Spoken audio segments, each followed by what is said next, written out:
बातें करते हम खेतों की और उसके रखवाली की, बाग बगीचा फल फूलों और फसलों की हरियाली की। हम बीजों की बातें करते उत्तम जल संसाधन की, हम तकनीकी बातें करते फसलों के उत्पादन की। हर किसान का सपना सच हो जीवन सुखद बनाने को, गाँव-गाँव के हर आंगन का प्यारा सा ये दर्शन। कृषि दर्शन, कृषि दर्शन, कृषि दर्शन, कृषि दर्शन, कृषि दर्शन, कृषि दर्शन, कृषि दर्शन, कृषि दर्शन। अभिमान की ताकत फरिश्तों को भी शैतान बना देती है और नम्रता इंसान को फरिश्ता। कृषि दर्शन कार्यक्रम में आप सभी किसान भाई बहनों का तहे दिल से स्वागत है। रूपा भौजी का जोहार, नमस्कार। तो चलिए चलते हैं कृषि समाचार की ओर। नमस्कार, कृषि समाचार में आपका स्वागत है। मैं हूं अंशु शिखा लकड़ा। आइए देखते हैं आज कृषि समाचार में क्या है खास। लातेहार के मछली पालक अनुदान पर करा सकते हैं रियरिंग तालाब का निर्माण। गढ़वा के मछली पालक 5 दिवसीय प्रशिक्षण के लिए दे सकते हैं आवेदन। शिमला मिर्च के बेहतर उत्पादन के लिए लगाएं उन्नत प्रभेद भारत। अब समाचार विस्तार से। लातेहार जिला के मछली पालक अपनी जमीन पर 1 एकड़ जल क्षेत्र वाला नया रियरिंग तालाब का निर्माण करा सकते हैं। इसकी कुल योजना लागत 5 लाख रुपए है। इसमें ST/SC लाभुक को कुल योजना लागत का 80% और सामान्य श्रेणी के लाभुक को 70% अनुदान देने का प्रावधान है। इस योजना से लाभ लेने के लिए जिला मत्स्य कार्यालय लातेहार में 14 सितंबर तक आवेदन दे सकते हैं। गढ़वा जिला में मत्स्य किसान, मत्स्य मित्र, मछली बीज उत्पादक और सामान्य मछली मालिकों को 5 दिवसीय प्रशिक्षण देने की योजना है।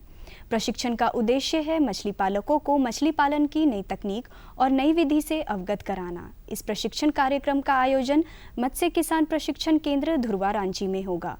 2 सितंबर से शुरू ये प्रशिक्षण कार्यक्रम 28 फरवरी 2022 तक चलेगा। आवेदन के लिए गढ़वा जिला मत्स्य कार्यालय से संपर्क कर सकते हैं।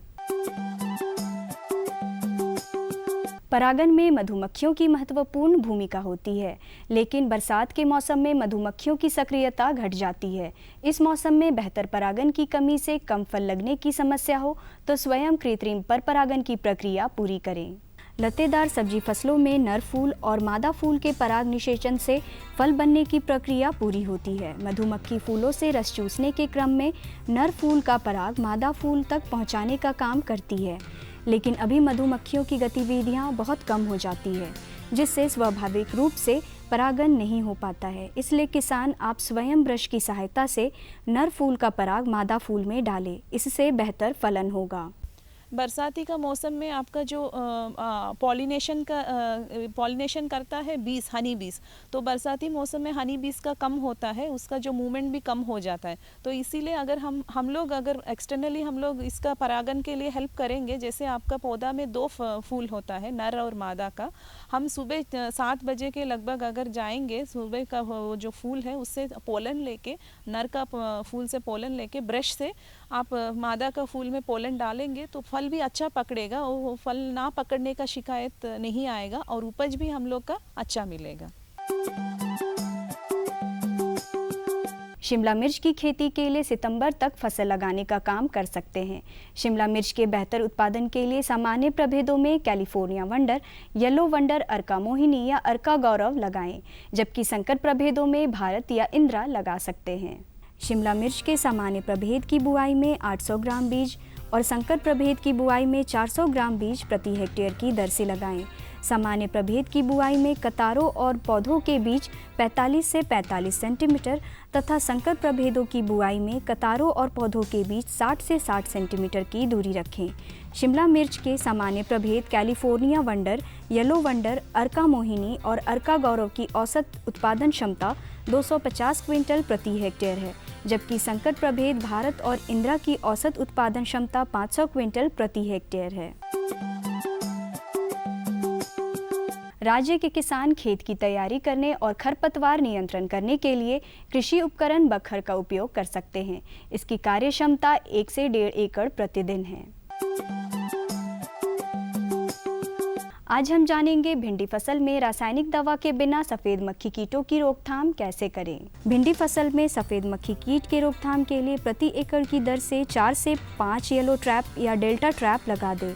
सफ़ेद मक्खी उड़ने वाले कीट होते हैं जो इसमें फंसकर मर जाएंगे। इससे फसल सफ़ेद मक्खी कीट के प्रकोप से सुरक्षित रहेगी। और अब एक नज़र राज्य के 5 प्रमुख शहरों के मौसम के मिजाज पर। आज राज्य के 5 प्रमुख नगरों के अधिकतम और न्यूनतम तापमान कुछ इस प्रकार दर्ज किए गए। रांची का अधिकतम तापमान 29 डिग्री सेल्सियस और न्यूनतम 24 डिग्री सेल्सियस। जमशेदपुर का अधिकतम तापमान 31 डिग्री सेल्सियस और न्यूनतम 26 डिग्री सेल्सियस। मेदिनीनगर का अधिकतम तापमान 34 डिग्री सेल्सियस और न्यूनतम 26 डिग्री सेल्सियस। देवघर का अधिकतम तापमान 32 डिग्री सेल्सियस और न्यूनतम 25 डिग्री सेल्सियस।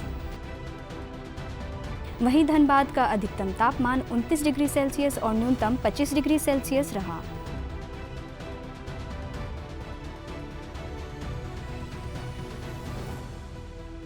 कृषि समाचार में आज इतना ही। अगले दिन अगले अंक में फिर मुलाकात होगी कुछ ताज़ा तरीन खबरों के साथ। तब तक के लिए दीजिए इजाज़त। नमस्कार, जोहार। कबारी है जानकारी की, तो आज की पहली जानकारी है कृषि तकनीक प्रसार में कृषि विज्ञान केंद्र की भूमिका के बारे में। तो लेते हैं जानकारी। किसान भाइयों, अपने कार्यक्रम में आपको कई विषयों पर जानकारी देते हैं और आज हम आपको जानकारी देने वाले हैं कि जो कृषि प्रसार तकनीक है उसमें कृषि विज्ञान केंद्र जो हमारे जिला के स्तर पर काम करते हैं उनकी किस तरह की भूमिका है किसानों के विकास में, उनके खेती के विकास में।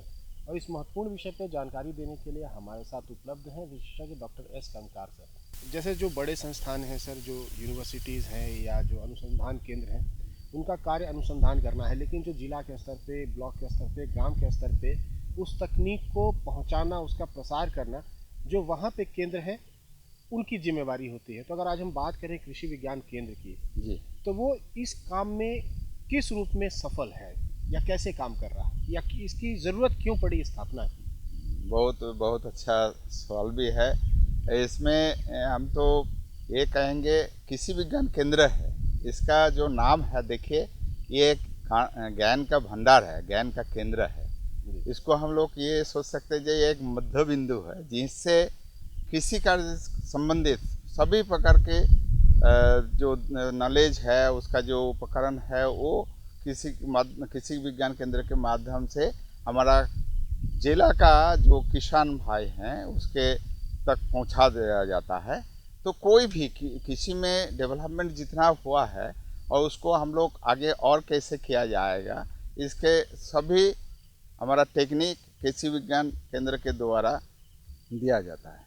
तो इसमें इसका इम्पोर्टेंस क्या है, इसके बारे में एक हम ये शुरू करें। ये हमारा 1974 में हमारा भारत में एक ही कृषि विज्ञान केंद्र स्थापित हुआ था पंडिचेरी में। और आज अगर हम देखें ये 722 केवी के केंद्र इंडिया में अभी स्थापित हुआ है। उसके द्वारा किसान भाई के पास सभी सूचना पहुंचा दिया जाता है। तो इसका इम्पोर्टेंस पता चल जा रहा है। हमारा झारखंड का देखें, अगर सबसे पुराना है केवी के दिव्यायन जो रामकृष्ण आश्रम से द्वारा चलते हैं रांची में जो है, और इसके बाद 1984-85 में और 3 केवी के एस्टेब्लिश हुआ है। वो है हमारा कृषि विज्ञान केंद्र जगन्नाथपुर वेस्ट सिंहभूम में, और उसके बाद हजारीबाग होली क्रॉस जो है वो देन हमारा देवघर में जो स्टेट गवर्नमेंट द्वारा चलता है। तो इसमें एक हुआ हमारा बिरसा एग्रीकल्चर यूनिवर्सिटी के द्वारा कृषि विज्ञान केंद्र जगन्नाथपुर, दूसरा हुआ हजारीबाग में होली क्रॉस सोसाइटी, और तीसरा है वो देवघर में हमारा स्टेट गवर्नमेंट के अधीन है। तो ये हमारा 2000 सन के पहले का हुआ। अब फिर हमारा अभी वर्तमान में 24 जो डिस्ट्रिक्ट है झारखंड में, 2400 डिस्ट्रिक्ट में हमारा कृषि विज्ञान केंद्र स्थापित हुआ है। अब मैं आपसे ये जानना चाहेंगे, जैसे यूनिवर्सिटी की बात करें या अनुसंधान केंद्रों की बात करें, जहाँ पे नए नए तकनीकों पर अनुसंधान होता है और उसको किसानों के फार्म तक ले जाने की ज़रूरत होती है जी, तो कृषि विज्ञान केंद्र और जो अनुसंधानकर्ता संस्थान है, उन दोनों के बीच में किस तरह से समन्वय बनता है, किस तरह से काम होता है? हाँ, जो हमारा पास हमारा इंस्टीट्यूट से चाहे और ICAR इंस्टीट्यूट से जो हमारा टेक्नोलॉजी डेवलप्ड हुआ स्पेशली झारखंड से, हमारा बिरसा एग्रीकल्चर यूनिवर्सिटी से जो भी टेक्नोलॉजी डेवलप्ड होता है, जो भी वैरायटी डेवलप्ड होता है, नया नया वैरायटी, तो उसको पहले वो अपना खेत, किसान का खेत में पर उसको टेस्टिंग करते हैं, उसको असेसमेंट करते हैं, उसके बाद उसका शोधन करते हैं, रिफाइनमेंट जो जो ज़रूरत है उस पर करके तब किसानों को फिर FLD के रूप में, अग्रिम पंक्ति प्रत्यक्षण के रूप में वो लिया जाता है। और उसके बाद उसको क्रॉप प्रोडक्शन कैसा, फसल उत्पादन का कितना मात्रा में पहुंच रहा है, ये दर्शाया जाता है। वहाँ किसान भाइयों को अवेयरनेस, जो ट्रेनिंग और जो देख के जो सीखना है, ये उनके अंदर जो इच्छा पैदा करा देते हैं और उसमें किसान भाई बहुत उत्साहित होकर वो टेक्नोलॉजी को एक्सेप्ट करते हैं। मतलब कि लोकल बेस्ड, लोकल जो हमारा रिसोर्सेस है उसके अनुकूल वो टेक्नोलॉजी फिट कर रहा है क्या नहीं, ये पहले अपना टेस्ट कर लेते हैं। उसके बाद वो किसानों को खेत में वो ले जाके धीरे धीरे सब किसानों के पास वो पहुंचा देने का कोशिश करते हैं। उसके बाद वो जो डेमोन्स्ट्रेशन फील्ड डे करते हैं, सबको दिखाया जाता है, देखिए ये वैरायटी हमारा बहुत अच्छा आगे आ रहे हैं, ये टेक्नोलॉजी हमारा आगे आ रहे हैं, आप लोग भी इस टाइप का खेती करेंगे तो आप भी इसका फ़ायदा ले सकते हैं। केवल खेती का एग्रीकल्चर तो केवल नहीं है, उसमें सब कुछ है। पशुधन को भी कैसे आगे लिया जाए, पोल्ट्री जैसे गाय पालन, दुग्ध उत्पादन जो होता है, हमारा झारखंड आज अच्छा जगह में आ गया, डेयरी का अच्छा जगह में आ गया, कहाँ से कहाँ पहुँच गया, इसमें भी KVK का बड़ी योगदान है। जो मछली पालन में आज झारखंड ऑलमोस्ट सेल्फ सफिशिएंट की तरफ आगे बढ़ रहा है, ये भी इसमें कृषि विज्ञान का भी बहुत अच्छा काफ़ी योगदान रहा है। तो कोई भी नया तकनीक जो होता है उसको देश, चाहे हमारा यूनिवर्सिटी का हो, चाहे देश का कोई टेक्निक, अपना जो किसान भाई के पास जो रिसोर्सेस है वो उसके अनुसार वो आगे ले जाते हैं, उसको दिखाते हैं। तो ये कृषि विज्ञान का केंद्र प्रधान दायित्व होता है। उसके बाद इसके संबंधित जो भी ट्रेनिंग की ज़रूरत है वो ट्रेनिंग हम किसान भाइयों को देते हैं। अलग अलग हमारा KVK का देखा जाए, फ्रेम देखा जाए तो उसमें मल्टी डिसिप्लिनरी साइंटिस्ट जो वैज्ञानिक होता है, सब एक एक स्पेशलिस्ट होता है सब्जेक्ट का। कोई पशुधन का स्पेशलिस्ट है, कोई फसल उत्पादन का स्पेशलिस्ट है, कोई मिट्टी का क्योंकि हमारा क्रॉप का जब देखेंगे, जो हमारा उसको क्रॉप को पहले कैसे उगाएंगे, तो उसमें कौन सा वैरायटी लगाएंगे, कब लगाएंगे, मिट्टी में कितना खाद डालना है और कैसे उसको करेंगे तो उसका ग्रोथ अच्छा होगा और पैदावार बढ़ जाएगा, जिससे कि हमारा ये भी देखना है लागत भी कम रहे और फायदा भी ज़्यादा रहे। कृषि विज्ञान केंद्र से अभी नहीं जुड़े हैं या थोड़ा उनके लिए दूरस्थ है, वो और कौन से साधन हैं जिसके माध्यम से वो कृषि विज्ञान केंद्र से जुड़ सकते हैं? देखिए, ये एक्चुअली जिला स्तर पर है ना, तो किसी कृषि विज्ञान केंद्र में 2 कृषि विज्ञान केंद्र भी है, तो इसमें वो किसान भाइयों को आगे आना पड़ेगा। इसके बारे में जो कृषि विज्ञान केंद्र का पोर्टल होता है उसके माध्यम से, वेबसाइट के माध्यम से किसान भाई को वो सूचित करते हैं। ये केवल नहीं है, और जितना सारे टेक्नोलॉजी हुआ है उसका बारे में, या लोकल जो प्रॉब्लम क्रिएट हो रहा है उसका बारे में किसान गोष्ठी भी आयोजन करते हैं, सूचना देते हैं।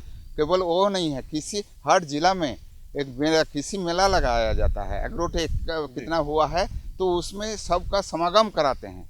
तो सबको समागम कराते मतलब वो एक प्रचार होता है, जो भैया जितना भी आपका समस्या है, चाहे आपका डाइवर्सिफिकेशन ज़रूरत है, आप जिस तरीक़े से कर रहे हैं, परंपरागत खेती कर रहे हैं, उसमें क्या वैज्ञानिक तरीक़े से करने से आपको क्या क्या फ़ायदा पहुंचाएगा, वो सब प्रचार प्रसार करते हैं। तो और ब्लॉक लेवल से भी वो जुड़े, चाहे डिफरेंट जो हमारा लाइन डिपार्टमेंट है उसके साथ भी कांटेक्ट रहेगा, तो वो लोग भी डायरेक्ट करते हैं कृषि विज्ञान।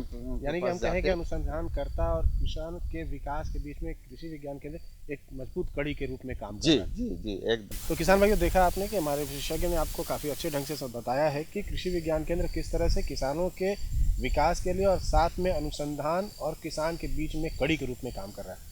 सर, अब हमारे कार्यक्रम में आए, हमारे किसान भाइयों से जुड़े और इतनी अच्छी और महत्वपूर्ण जानकारी दी कृषि विज्ञान केंद्र पर, इसके लिए आपका बहुत बहुत धन्यवाद। धन्यवाद। बारी है दूसरी जानकारी की। तो दूसरी जानकारी है गोभी वर्गीय फसलों की उन्नत खेती के बारे में। तो लेते हैं जानकारी, उठाते हैं लाभ। आज हम जानेंगे गोभी वर्गीय फसलों की उचित तकनीक के द्वारा खेती कैसे करें। इस बारे में जानकारी देने के लिए हमारे साथ विशेषज्ञ के तौर पे मौजूद हैं डॉक्टर अरुण कुमार तिवारी। आज का मौसम अगर देखा जाए, चाहे आज की समय देखी जाए, तो लोग जो हैं गोभी वर्गीय पर बहुत ज़्यादा फोकस है। बहुत तो अच्छा अगर है। ऐसे खेती करना चाहें हमारे किसान भाई, तो खेती तो ऐसे करते हैं लेकिन उनको उनका उत्पादन नहीं प्राप्त होता है। जी लेकिन वो कौन से तकनीक हैं जिसको उपयोग में लाएं और अच्छा उत्पादन प्राप्त करें? बिल्कुल किसान भाइयों, समय आ गया है। आप खेत की तैयारी कर रहे होंगे, नर्सरी लगा रहे होंगे, और नहीं लगाए होंगे, बिल्कुल बिल्कुल सावधानी पूर्वक आप तैयारी कर रहे होंगे। किसान भाइयों, सबसे पहले हम बता दें कि गोभी वर्गीय फसल, फूल गोभी, पत्ता गोभी, ब्रोकली, चाइनीज़ कैबेज वगैरह, ये जो जाड़े में होती हैं ये फसल है, और इनकी प्रकृति लगभग आपस में समान जैसी होती है, एक जैसी होती है। तो इसलिए आप इस वर्ग को एक साथ लेकर के चले हैं। इसलिए मैं बल्कि कह भी रहा हूँ कि आपने विषय अच्छा चुना है कि एक ही प्रोग्राम में आप 4-4, 5-5 फसल को कवर कर ले रहे हैं। तो ये गोभी, जैसा कि आपने भी कहा कि गोभी बहुत नाजुक पौधा है, और अगर ये स्वस्थ रहा तो इसकी उपज भी बहुत अच्छी होती है। इस किसान भाइयों को इसकी आमदनी भी ज़्यादा मिलती है। तो ये बहुत महत्वपूर्ण फसल है। अगर आगाद खेती की बात करें, बिल्कुल। तो आगाद खेती में फूल गोभी और बंद गोभी की अगर किस्मों की बात करें तो कौन जी। सा है किस्म, और उसकी खेती कैसे करें कि आगाद में लें और उसका उत्पादन उनको किसानों को मिल पाए? बिल्कुल। किसान भाइयों, अगर आप नर्सरी में बीज डाल दिए हैं तो सावधानीपूर्वक डाले होंगे। अभी डालने का समय भी है, तो आप नर्सरी पे ध्यान दें कि पौधा कहाँ आप उगाने जा रहे हैं, बिछड़ा जो है कहाँ उगाने जा रहे हैं, इसलिए कि इसकी रोपाई होती है। तो बिछड़ा तैयार होगा एक जगह, और फिर रोपाई होगी खुले में जहाँ पे खेती करनी है। तो नर्सरी के लिए आप बिल्कुल ध्यान रखें कि नर्सरी का चुनाव, जैसा कि हम हमेशा बताते हैं कि नर्सरी का चुनाव जो है ऐसा स्थान पे करें जहाँ पे पानी की उपलब्धता हो, सुरक्षा हो, खाद पानी ठीक से पहुँचा पाएँ, श्रमिक लेबर वगैरह मिल जाए वगैरह वगैरह। आप उसकी तैयारी ठीक से करते हैं, स्वस्थ नर्सरी, स्वस्थ पौधा, अच्छी आमदनी। जहाँ पे गोभी वर्गीय फसल लगाना है वहाँ पे भी 3 बार गहरी जुताई कर लें। अंतिम जुताई के समय 200 से 300 क्विंटल प्रति हेक्टेयर के हिसाब से गोबर की सड़ी हुई खाद आप डाल देते हैं, और अनुशंसित मात्रा में जो नाइट्रोजन, फास्फोरस और पोटास हम कहते हैं वो दे दिया जाता है। सामान्य तौर पे हम बार बार कहते हैं कि मिट्टी की जांच अवश्य करा लें। मिट्टी की जांच आप करा लिए होंगे, अगर आप नहीं कराए होंगे तो कराने की व्यवस्था करें। बाई द वे आप मिट्टी जांच कराने में और रिपोर्ट आने में थोड़ी देर हो, आप तुरंत लगाना चाहते हैं, तो हम कहते हैं कि किसान भाई लगभग 120 ग्राम नाइट्रोजन, करीब करीब 80 ग्राम फास्फोरस और 60 ग्राम पोटास, ये प्रति हेक्टेयर, हम किलो की बात कर रहे हैं, करीब 120 किलोग्राम प्रति हेक्टेयर नाइट्रोजन, करीब 80 किलोग्राम फास्फोरस और 60 किलोग्राम म्यूरेट ऑफ पोटास के हिसाब से खाद हम डालते हैं। हमेशा ध्यान रखें कि बेसल डोज, मतलब फास्फोरस और पोटास एक ही बार डाल देते हैं खाद, और नाइट्रोजन 3 बार में डालते हैं, तो 1/4 हम पहली बार डालते हैं। अब रहा बात कि ये चारों फसल आपको, 4 या जो गोभी वर्गीय फसल है उन लोगों को लेना है। बिछड़ा आप लगा रहे हैं, नर्सरी लगा रहे हैं, तो किस्म का चुनाव तो बहुत ज़रूरी है, जैसा कि आपने प्रश्न किया भी कि कौन कौन सा किस्म लगाएं। तो किसान भाइयों, आप अभी लगा रहे हो तो हम कहेंगे कि पत्ता गोभी के लिए या फूल गोभी के लिए, तो फूल गोभी के लिए अर्ली पटना लगा सकते हैं, पूसा कतकी लगा सकते हैं, कुंवारी अर्ली लगा सकते हैं। पत्ता गोभी की तरफ चलें तो पत्ता गोभी के लिए आप ड्रम हेड लगा सकते हैं, अर्ली ड्रम हेड या लेट ड्रम हेड भी टाइम हो गया। अर्ली ड्रम हेड आप लगा भी चुके होंगे तो ठीक है, और नहीं तो अभी भी लगा सकते हैं, लेट ड्रम हेड भी लगा सकते हैं, इसलिए कि 15 दिन का लगभग अंतर पे ये लग सकता है। अब जैसे एक्सप्रेस है या पूसा मुक्ता है, ये सब का चुनाव आप ठीक से कर लें, किस्म पे ध्यान रखें, जो लगाएंगे वही तो पाएंगे, तो ये किस्म आप लगा सकते हैं। दूसरी बात रही कीड़े लगने की, तो कीड़े लगने की किसान भाइयों, कीड़े कब लगते हैं सामान्य तौर पर, ये हमको कब घाटा पहुंचाते हैं? जब फूल लग गया हो और उसमें कीड़े आ जाएं, हम खाने लायक हो और कीड़े आ जाएं, तो उस समय छिड़काव तो हम पहले से भी कर सकते हैं, लेकिन उस समय ज़्यादा ध्यान देते हैं। तो उस समय अगर हम कीड़े को मारने के लिए जो दवा दे रहे हैं, तो कीड़े के लिए जहर है, तो वो कीड़े के लिए जहर है, वही फूल गोभी तैयार हो चुका है, तो हम खाएंगे तो मेरे लिए भी जहर होगा। तो इसलिए अब हम अनुशंसा करने लगे हैं कि आप नीम से बना हुआ, मतलब बायो इंसेक्टिसाइड, नीम वगैरह से बना हुआ या गोमूत्र वगैरह से बना हुआ, अभी नीमेसाइड, नोमाक्लोर, ऐसे करके बहुत सारी दवाएं आ रही हैं, उसको उसमें से ले करके 5 ग्राम प्रति लीटर के हिसाब से, बल्कि कीड़े लगने की जब संभावना हो, जैसे बादल कर रहा हो या एक आध दो जगह पत्ती पे दिखाई दे गया हो कीड़ा या पत्ती के लक्षण आने लगे हो, कटा हुआ टूटा हुआ जैसा, तो उस वहीं से भी आप छिड़काव शुरू कर दें। 5 मिलीलीटर प्रति लीटर पानी के हिसाब से छिड़काव शुरू कर दें और हर एक 15 दिन के अंतराल पर अगर छिड़काव करेंगे तो कीड़े लगेंगे भी नहीं, और अगर लगने वाले हैं तो नहीं लगेंगे, और जो लग गए हैं वो भागेंगे। तब रसायन का बहुत कड़ा दवा देने की आपकी ज़रूरत नहीं पड़ेगी। ये किसान भाइयों को विशेष हिदायत देते हैं। लगने से पहले से शुरू कर दें तो वो किसान भाई एक रिपेलेंट का भी काम करेगा, कीड़े आए मत, और कुछ आ भी गए हैं तो वो उसका निदान हो जाएगा, वो भाग जाएंगे या मर जाएंगे। अब चलते किसान भाइयों, आपने देखा कि हमारे विशेषज्ञ ने कितनी अच्छी बातें बताई कि गोही वर्गीय फसल का अगर उत्पादन लेना है तो इन तरीकों का उपयोग करें अपने खेतों पे, तो उत्पादन अच्छी होगी। आप हमारे इस कार्यक्रम में और इतनी अच्छी महत्वपूर्ण जानकारी दी, इसके लिए आपका बहुत जी विनय जी, धन्यवाद आपको भी। अच्छी थी ना जानकारी। अब बारी है कागज़ और कलम उठाने की, ताकि आप अपने सुझाव और समस्या हमारे पते पर हमें लिखकर भेज सकें। हमारा पता है कार्यक्रम कृषि दर्शन, कृषि प्रकोष्ठ द्वारा केंद्र निदेशक, दूरदर्शन केंद्र, रातू रोड, रांची, पिन संख्या 834001। तो हमें रहता है आपके ख़तों का इंतज़ार। और हाँ, आप हमसे फेसबुक और ट्विटर पर भी संपर्क कर सकते हैं।